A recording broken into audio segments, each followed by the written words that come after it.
Libra. Yes, so let's do a card reading again. First ever kong gagawin to sa taong 2026 dahil sasabayan ko ang astrological cycle. So, beginning this year, every Aries season ako mag-start gumawa ng video for April. And this is for my Libra, Sun, Moon, and Rising, Jack of Spades. Para sa aking mga Libra, o pinanganak sa panahon ng may Libra season, Sun, Moon, or Rising man kayo, this means that ang iyong stubborn na pag-uugali or energy ng pagiging matatag, may paninindigan, idealistic, at pagiging klaro, holding your thoughts and your feelings, ang siyang tema ng panahon ito.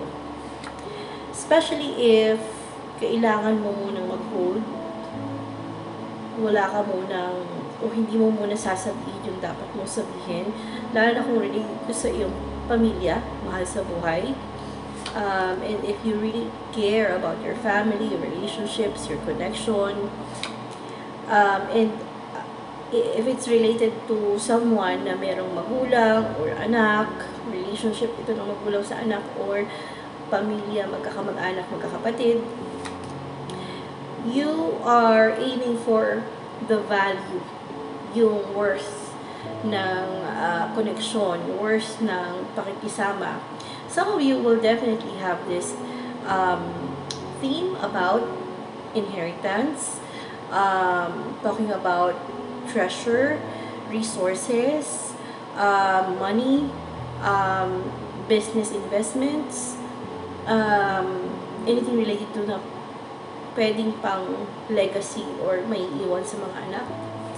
So some of you might start to invest in doing insurance or filing an insurance, insurance ng business, insurance na security na magkaroon ng investment passive income sa panahong ito, or making sure na settle lahat ng documents sa papers sa bahay, kotse, gamit, anything related to that.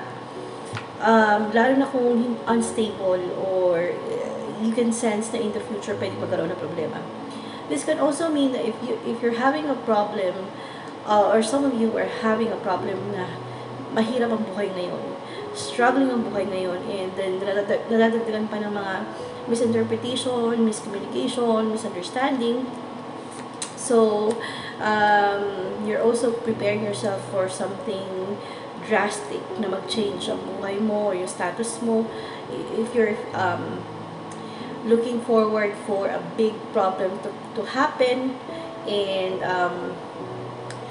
pinaghahandaan mong mas maging less yung pain, yung sorrow, yung struggle, lalo na kung sa tulong ng mga koneksyon, kaibigan. So, you will prepare yourself, making sure na meron kang enough friends or connection na makakatulong sa'yo sa panahon ito. Makakatulong nga ba? Yes. Lalo na kung it's, if they're part of security, law,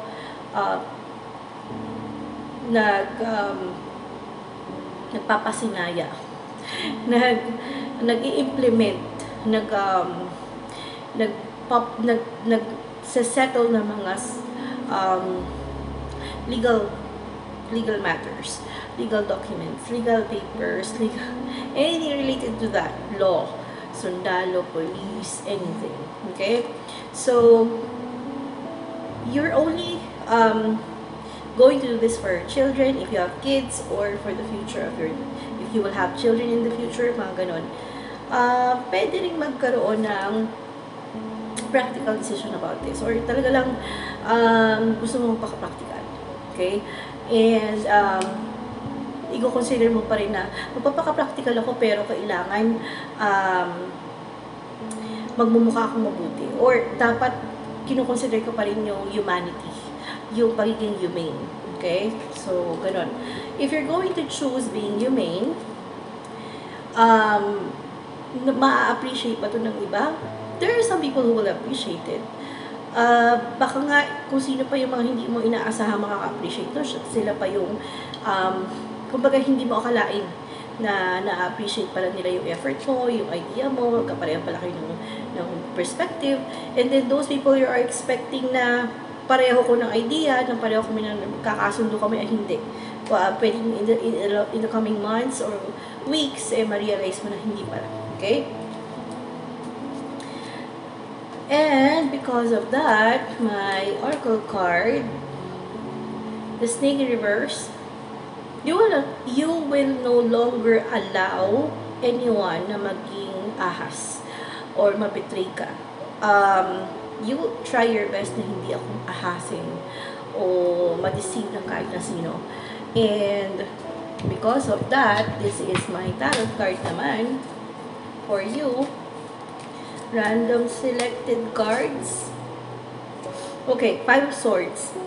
Holding your course. Ibig sabihin, hino-hold back mo pa na kaya mong mag-show ng force or kaya mo magalit, kaya mo magwala, pero hindi mo gagawin kasi hindi dapat.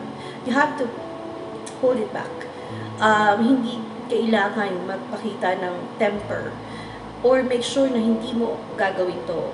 Because, yes, you can be it's better for you to have clear communication or conversations or agreement, but avoid temper or galit yung ipakita. Hindi makakabuti. It's not gonna work that way. It will not be favorable kung galit. But if it's just, being straightforward, honest, that's okay. To show commitment, definitely.